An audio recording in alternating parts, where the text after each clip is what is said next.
اعوذ باللہ من الشیطان الرجیم، بسم اللہ الرحمن الرحیم۔ اردو 7 نیوز کے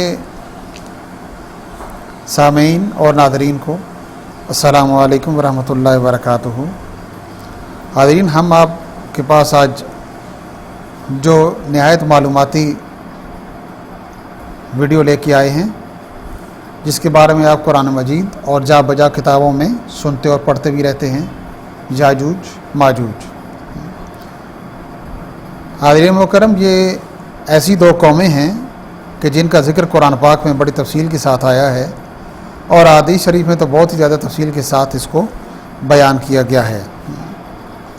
لیکن یہ یاد رکھا جائے کہ یہ دونوں الفاظ عربی کے نہیں، بلکہ یہ دونوں قومیں جو تھیں یہ اجمی قومیں تھیں، اور یہ انہی کے نام ہیں قرآن پاک میں جن کا حوالہ دیا گیا ہے۔ بعض لوگ کہتے ہیں کہ یاجوج ماجوج دونوں ترکوں کے قبیلے ہیں، بعض کہتے ہیں کہ یاجوج ترک سے اور ماجوج جیل اور زیلم سے، اور ابو سعید اور دیگر مفسرین ان کو یافس کی نسل سے کہتے ہیں۔ مطلب ایک ہی ہے۔ کتاب المسالک و ممالک میں چین کا حال بیان کر کے لکھتا ہے کہ چین سے متصل بحر الاعظم کے کنارہ حبل التائی کے پرلی طرف یاجوج ماجوج قوم ہے۔ منچوریا، منگولیا اور کوریا چین سے ملے ہوئے ہیں۔ دریا کی حد تک وہ ان سب کو یاجوج ماجوج بتلاتے ہیں۔ انہیں روکنے کے لیے فقور چین یعنی کہ چین کے بادشاہ نے، یہ اس کا نام تھا، اس نے اپنے ملک کی حفاظت کے لیے دیوار چین بنائی تھی، اور انہی کے لیے ذوالقرنین نے بھی اس درے کو بند کر دیا تھا۔ جب ذوالقرنین صاحب اپنے تیسرے سفر کی تیاری کر کے وہاں سے وہ نکلے تھے، تو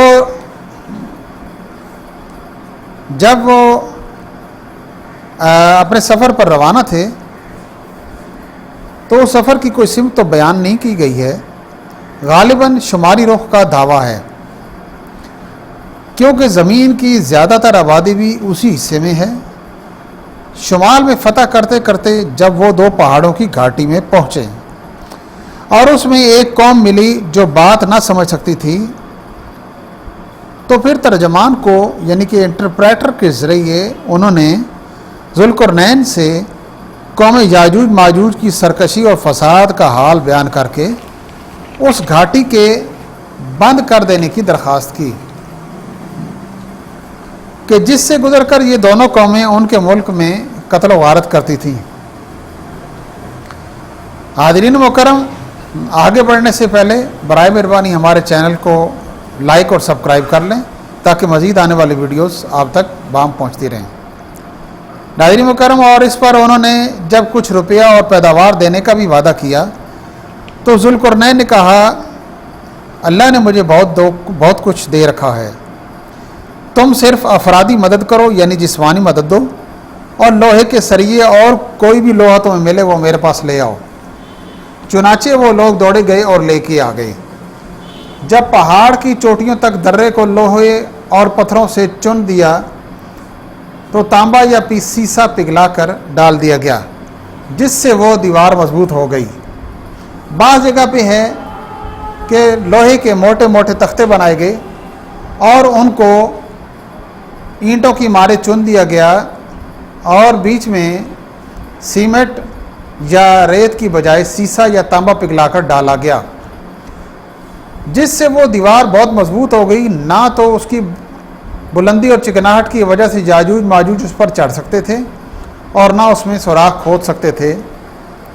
ذوالقرنین نے کہا، یہ تم پر رحمت الہی ہے، اس کو گرنے کا ایک وقت اللہ نے مقرر کر رکھا ہے،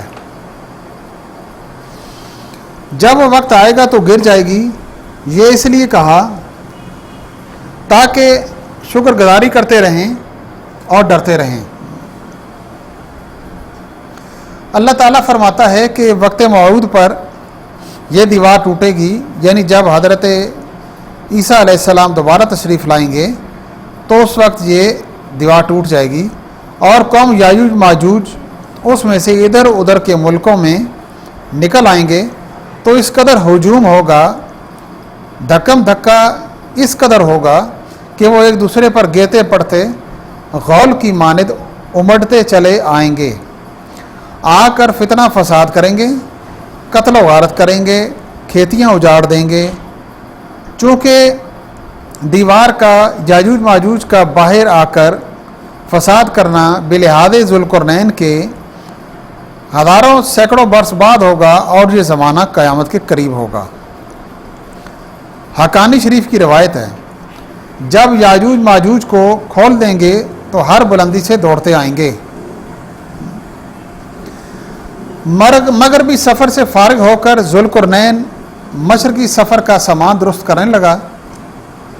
इसी सफ़र के दौरान ही उन अक़वाम पर भी गुज़र हुआ जो ज़ेर हुकूमत आ चुकी थी, और बाद अक़वाम ने एक ताकतवर बादशाह समझकर ज़ालिमों के मुकाबले की फरियाद की, जिसका ज़ुल्करनैन ने अपनी गैर मामूली ताकत से सद्दबाब कर दिया, यानी कि रोकथाम कर दिया। उस कौम और याजूज माजूज के मुल्क में दो पहाड़ हाइल हैं जिन पर चढ़ाई मुमकिन नहीं।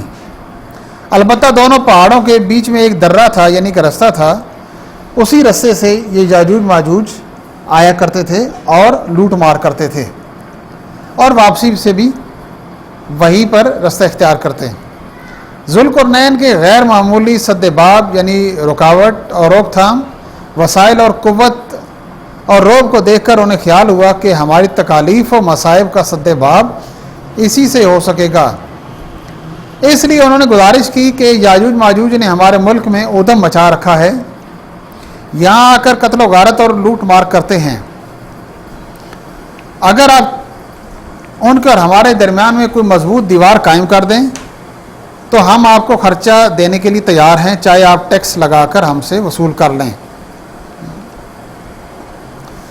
याजूज माजूज कौन हैं, किस मुल्क में रहते हैं, ज़ुल्करनैन की बनाई हुई आहनी दीवार कहाँ है, ये वो सवालात हैं जिनके मुतल्लिक मुफस्सिरीन और मुअर्रिखीन के अक़वाल मुख्तलिफ रहे हैं। हमारा ख़याल ये है कि याजूज माजूज की कौम आम इंसानों की तरह ही है, यानी कि थोड़ी सी मुख्तलिफ भी हो सकती है। यानी उनकी नस्ल सिलसिला नसब बाप की तरफ से आदम अलैहिस्सलाम पर ख़त्म होता है, मगर माँ की तरफ से हव्वा तक नहीं पहुँचता। गोया वो आम आदमियों के महज बाप शरीक भाई हैं। क्या अजब है कि दज्जाल अकबर के जिसको तमीमदारी ने किसी जजीरा में मुकीद देखा था उसी कौम का हो, जब हज़रत मसीह अलैहिस्सलाम की बात नहीं, मुझे अल्लाह ताला ने बहुत कुछ दे रखा है, तुम सिर्फ इस तरह करो कि जिस्मानी मदद करो, यानी कि बहुत सारे बंदे ले आओ और लोहे के सरिये मेरे पास ले आओ, यानी जहाँ जहाँ से जो लोहा मिले वो मेरे पास ले आया जाए।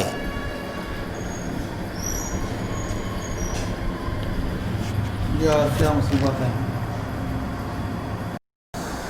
हाज़रीन मुकर्रम, बचपन से हम इनके मुतल्लिक सुनते थे कि लेकिन जब अल्लाह ने दौलत इल्म से नवाजा तो मुकम्मल आगाही हुई। बिलखसूस जब हमने मुख्तलिफ़ किताबें पढ़ी, ख़ास कर कुरान पाक, जब तर्जमे के साथ पढ़ा गया तो हमें ये मालूम होता है, अल्लाह ने फरमाया,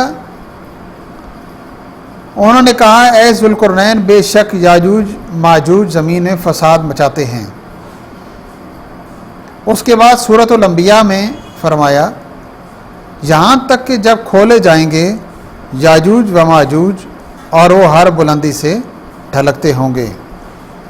हज़रत सल्लल्लाहु अलैहि वसल्लम ने फरमाया, क़यामत कायम न होगी जब तक 10 निशानियाँ ज़ाहिर न हों। उसमें पहली निशानी तलुए अशम्स आल मगरिब, यानी कि सूरज मगरिब से तलू होगा और मशरिक़ में एक दफ़ा ग़ुरूब होगा, और यही तौबा का दरवाज़ा यहाँ पर बंद हो जाएगा। नंबर 2 दखान, एक बहुत बड़ा धुआं नमूदार होगा। नंबर 3 दाबतुल अर्द, इसकी मुख्तलिफ़ शक्ल बयान की गई है कि इसका धड़ बाकी इंसान जैसा, सर घोड़े जैसा।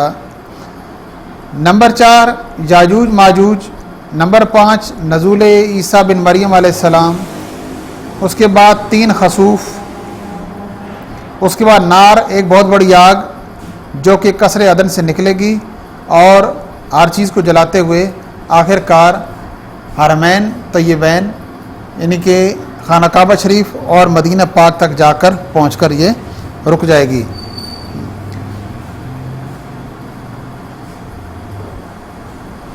हज़रत काब बिन अल अहबार रज़ियल्लाहु ताला अन्हु ने फरमाया कि वो याजूज माजूज बनु आदम से हैं, लेकिन बीबी हव्वा रज़ियल्लाहु ताला अन्हा के बतन से नहीं। इसकी तफसील ये है कि हज़रत आदम अलैहिस्सलाम को नींद में एहतलाम हुआ, आपका नुत्फ़ा गिरकर मिट्टी में मिल गया। अल्लाह ताला ने उससे याजूज माजूज को पैदा फरमाया, लेकिन ये कौल मरदूद है, इसलिए कि अम्बिया अलैहिस्सलाम एहतलाम से पाक होते हैं।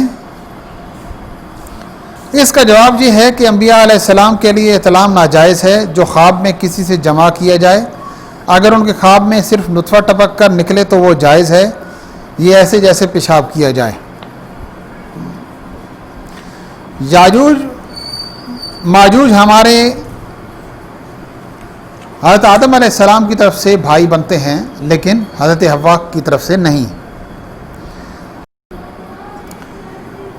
हज़रत अबू हुरैरा रज़ियल्लाहु ताला अन्हु से मरफ़ूअन मरवी है कि याजूज माजूज रोज़ाना सद्दे सिकंदरी को खोदते हैं, यहाँ तक के करीब है कि वो उसे तोड़ डालें। तो उनका सरदार कहता है, चलो उसे कल ही तोड़ डालेंगे। अल्लाह ताला दूसरे दिन उसे पहले से भी ज़्यादा सख्त बना देता है, यहाँ तक कि जब उसकी मुद्दत पूरी हो जाती है और अल्लाह ताला का इरादा होता है कि उन्हें लोगों पर भेजे, तो आखिर में उनका सरदार कहेगा, चलो कल इंशाअल्लाह पड़ा होगा। तो फिर जब वो निकल आएंगे तो दीवार उतनी बाकी होगी जहाँ उसे छोड़कर गए होंगे, उसे वो तोड़कर लोगों पर टूट पड़ेंगे। हज़रत इब्न अल अरबी रहमतुल्लाह अलैह ने फरमाया कि इस हदीस में 3 निशानियाँ हैं। सद्दे सिकंदरी को रात को खोदते हैं, लेकिन अल्लाह ने उन्हें रोके रखा है कि उसे तोड़ न सकें। नंबर 2, उन्हें रोके रखा है कि वो दीवार पर सीढ़ी लगाकर ऊपर चढ़ें या किसी और तरीके से ऊपर चढ़ें। उसका ना उन्हें कोई अल्हाम फरमाता है, ना कोई उन्हें इसका इल्म हो सकेगा। यानी बरवायत वहाब बिन उक़बा रज़ियल्लाहु ताला अन्हु उनके बड़े बड़े दरख्त और खेतियाँ और दीगर आलात हैं। नंबर 3, उन्हें अल्लाह ताला ने इंशाअल्लाह कहने से रोक रखा है यहाँ तक कि वक्त मुकर्रा आ जाए, और जिस दिन उन्होंने कहा कि इंशाअल्लाह हम सब तोड़कर इस दीवार को बाहर निकल जाएंगे, तो उस दिन सवेरे वो अल्लाह के हुक्म से इस काम से फारिग हो जाएंगे और दीवार तोड़कर वापस आ जाएंगे।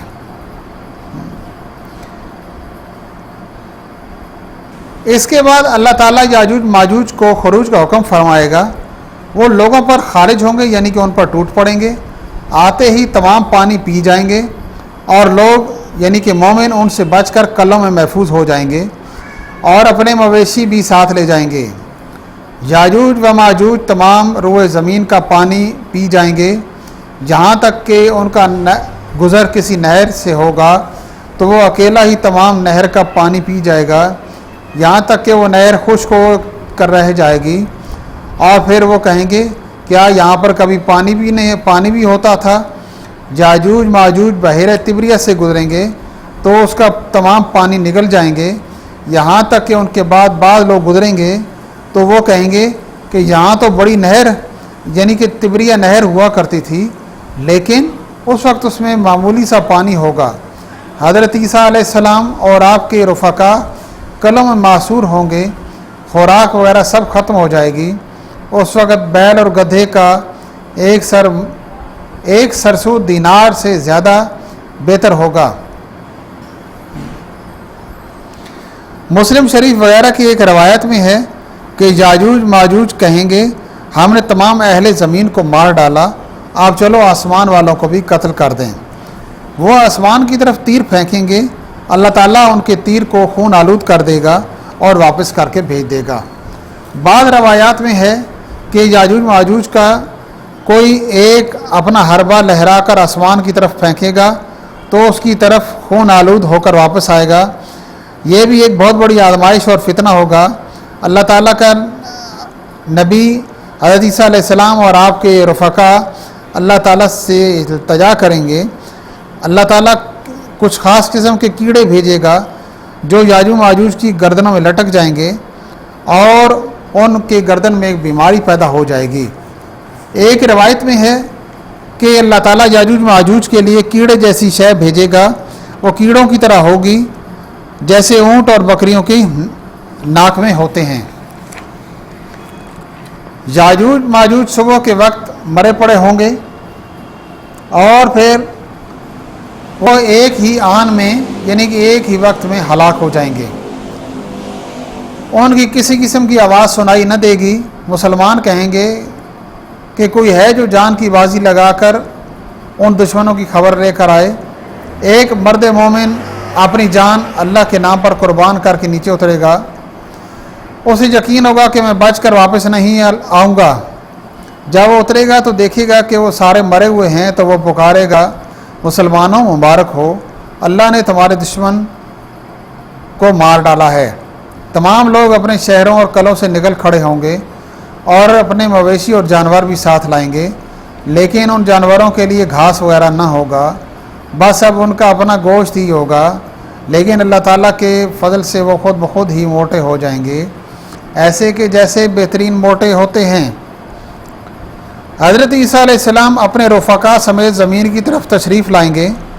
زمین کے چپے چپے پر یاجوج ماجوج کی بدبودار لاشیں پھیلی ہوں گی، لوگوں کو وہ بدبو کھا رہی ہوگی۔ وہ اس وقت کہیں گے اس جینے سے موت ہی بھلی۔ تمام لوگ اللہ تعالیٰ کی بارگاہ میں فریاد کریں گے۔ اللہ تعالیٰ 8 دنوں تک غبار آلود ہوا بھیجے گا، لوگوں پر غبار اور دھواں ہی ہوگا، اس سے وہ زکام میں مبتلا ہو جائیں گے۔ اس کے 3 دنوں کے بعد نجات پائیں گے۔ وہ ہوا یاجوج ماجوج کے مردار کو دریا میں پھینک دے گی۔ ایک روایت میں حضرت عیسیٰ علیہ السلام کی دعا قبول ہوگی اور وہ جو کیڑے اور پرندے بھیجے جائیں گے کہ جن کی اونٹ کی گردن ہوتی ہے، وہ یاجوج ماجوج کے مردار اٹھا کر لے جائیں گے۔ جہاں اللہ تعالیٰ چاہے گا وہاں وہ پھینک دیں گے۔ وہاں پر بہت بڑی آگ جل رہی ہوگی، اس میں منافعات نہیں، اس لیے کہ انہیں دریا میں پھینکیں گے تو وہ دریا آگ بن جائے گا۔ قیامت میں بھی ایسا ہوگا کہ کفار کے لیے دریا آگ کے دریا ہوں گے۔ پھر اللہ تعالیٰ رحمت کی بارش فرمائے گا۔ کوئی گھر مٹی کا یا بادلوں کا ایسا نہ ہوگا جہاں وہ بارش نہ پہنچی ہوگی۔ تمام روئے زمین کو وہ بارش دھو ڈالے گی۔ اب زمین آئینے کی طرح صاف ہو جائے گی، یہاں تک کہ اس میں آدمی اپنا چہرہ دیکھے گا جیسے وہ بارش آئی اور اس نے زمین کو آئینے کی طرح کر دیا۔ پھر زمین کو حکم ہوگا اپنی کھیتی اگاؤ اور پھل وغیرہ نکال اور اپنی برکت واپس لوٹا۔ اس وقت اتنی برکت ہو جائے گی کہ ایک انار کو ایک جماعت کھائے گی اور اس کے چھلکوں سے دھوپ سے بچنے کے لیے چھتری کا کام لیں گے۔ لوگ یاجوج و ماجوج کے تیروں ڈھالوں وغیرہ کو 7 سال تک ایندھن کی طرح جلائیں گے، یعنی کہ ان کی افواج اتنی بڑی ہوں گی۔ حاضرین مکرم، اگر آپ کو یہ ویڈیو پسند آئی ہو تو ہمارے چینل کو لائک کریں۔